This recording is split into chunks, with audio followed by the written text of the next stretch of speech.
Well, hello everyone. It's my pregnancy update. I didn't get to it earlier this week, but hey, Wednesday's not too bad, right?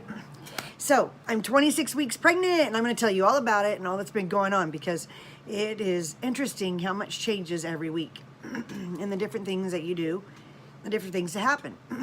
Sorry, frog in my throat. So, I wanted to give you this 26-week pregnant update.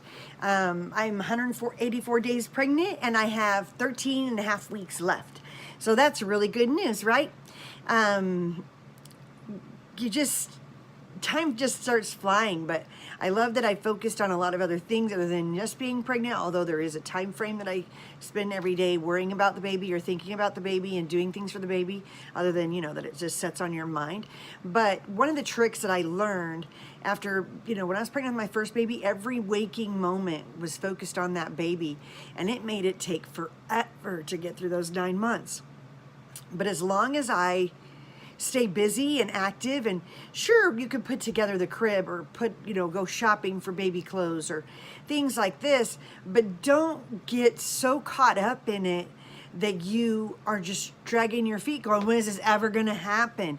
It's so important to stay busy with projects, events, activities, just things to keep you moving and keep you active in life, because you're not going to just shut down while this baby is growing. It's not like, unless you have bed rest, but for most people, you can still stay active. You can still go to the park. You can still go hiking as long as it's not too strenuous.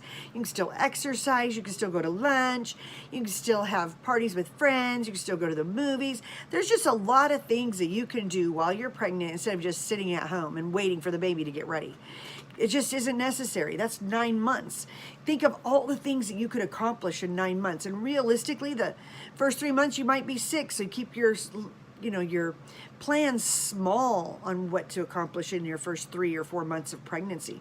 In your second trimester, you can do a lot more, but you have some things, like the cords are stretching in your stomach, and sometimes there's more nausea, or maybe you get leg cramps. Like, you have to remember to take breaks and put your feet up and just really take good care of yourself. Don't get lost and stuff. I had a couple of days last week where I was just swelling like crazy, and I just knew I needed to take it easy. I'd been pushing it too hard, and I needed to just slow down, put my feet up, and it really made a difference. I had a good night's sleep and drank lots of water. I was already drinking a lot of water, but I needed something else. I needed rest and relaxation because I was working my butt off. So after doing all that, then it makes it to where, oh, sorry, my hair is just crazy. But just making it to where you're not doing too much too often is great. By the time you're in your third trimester, you may or may not have a ton of energy. You may or may not have a lot of mobility with your big old belly. You have to be realistic in what you can accomplish. And that's when I have to delegate more, because physically I just cannot keep up with all that I have to do when I am that big and pregnant. And I'm better at it because I've done it for so long. But anytime you can get people to help you or hire out for something or order groceries online, there's just so many things you could do to make your life easier, and that you should, especially if you're pregnant. Now, let's see this, one thing is, I was going through my clothes, right? Because every spring and every fall I go through my clothes and my kids' clothes, and just anything that I don't like anymore, I haven't worn in a year, that I'm not going to wear this next season, I'm going to just get rid of it. And so I got rid of a lot of things, but this season was a little different because I'm pregnant this year. So I was like, well, I'm going to be pregnant all of fall and winter, and I have some clothes I really like, but I can't wear those when I'm pregnant. But because I was heavier before I got pregnant, I had some clothes that I was going to get rid of for this fall, except for they're working perfectly for me being pregnant. Like this shirt I have, it's a little bit old. I've worn it in a couple of videos from last winter, but you can see my belly's finally starting to show a little bit. You can just see that little pooch. I still got pooch in the back, but hey, I'll adjust my skirt just right. But it's really there. There's just a lot of baby belly there.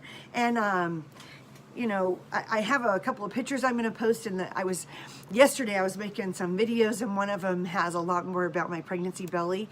A lot of them can't be shown, so you have to look on Instagram for those or on Facebook for those, because I'm starting to post them there. But you know, I just have to be really careful to make sure that I don't overdo it. And even with clothes, why go buy a whole new wardrobe when this one's just suiting me just fine? I have like 4 or 5 shirts that are maternity that I'm excited to wear if I get big enough for them. The problem is when I bought them, when I found out I was pregnant, I didn't know how big I was going to get, and I didn't realize I was going to stay such a manageable weight, and that my body wasn't going to need giant, enormous clothes. So I might have to take them in a little bit. That's just weird, but whatever. Now, a cool thing is that I'll put it in the link below. Some people may like this, some people may not. So as you know, my baby has been diagnosed with possible Down syndrome, and it's like 99.89% possible that they'll have Down syndrome because it was genetic testing, and they say that it's just not fallible and blah blah blah. And because my baby has the heart issues, that just puts them more likely, although the other markers aren't there and they aren't strong. The only one that they could find was the bridge, but we'll see on the next ultrasound, whenever that is, that if that's even changing, and you could tell if the baby has better developmental changes. As well as the heart doctor said there's a possibility that those heart valve, the openings in the heart that aren't supposed to be there will close on their own, or they may need surgery. And it's very typical that kids need surgery on them, you know, probably in the first week of birth or a year of birth. He said sometimes that at 4 years or 5 years they don't need them until then. So it's just going to really depend on the baby and the health of the baby and the development of the heart and all the things that happen. It just makes me so sad thinking about that I'll have to take this baby in for heart surgery, but if that's what it takes, that's what we're going to do, right? Well, my husband was investigating a little bit because he just really wants to help this baby have the best life possible, and we want to help the baby be as independent as possible and just have the most joy as possible, right?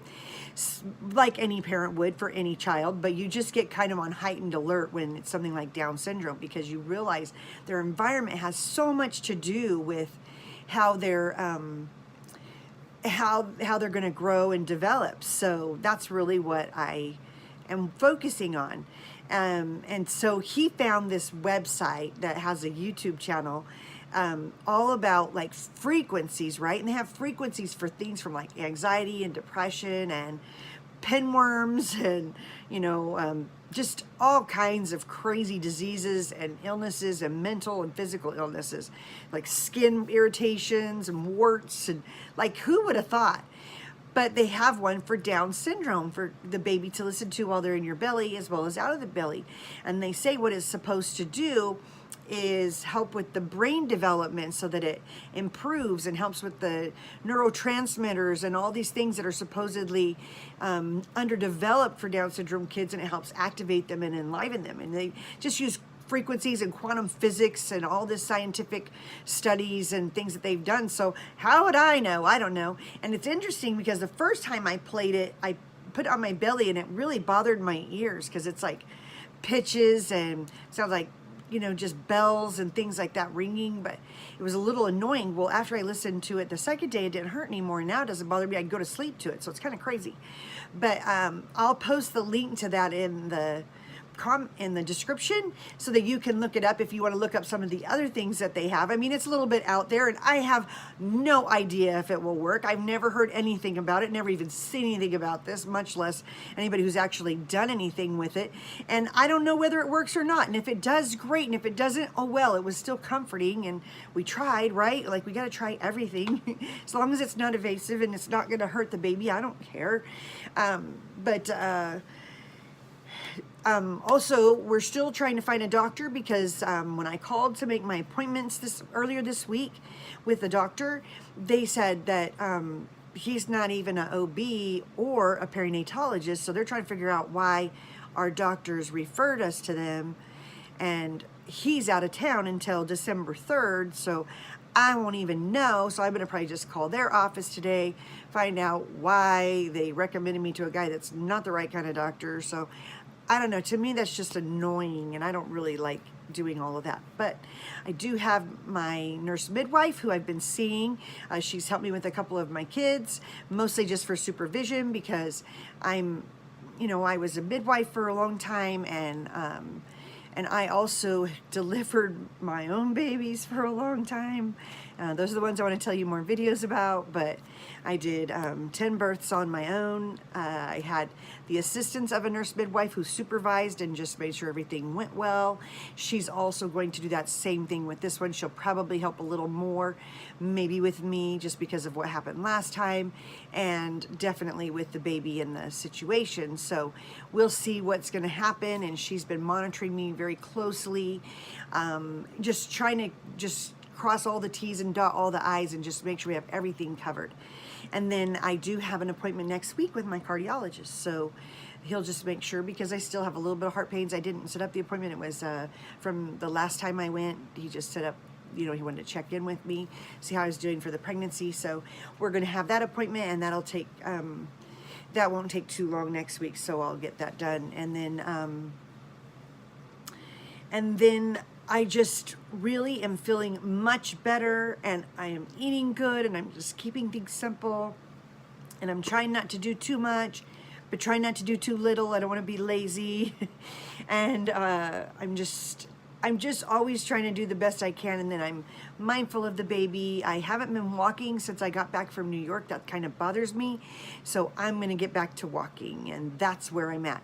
Now, after this video today, I'm going to do my my Thanksgiving video, so you can watch that in just a minute. And I just wanted to give you this pregnancy update because I didn't get that done 2 days ago, so I wanted to let you know how things are going this 26th week of pregnancy. So there you go. I hope to see you soon. Take care. Have a great day. Bye.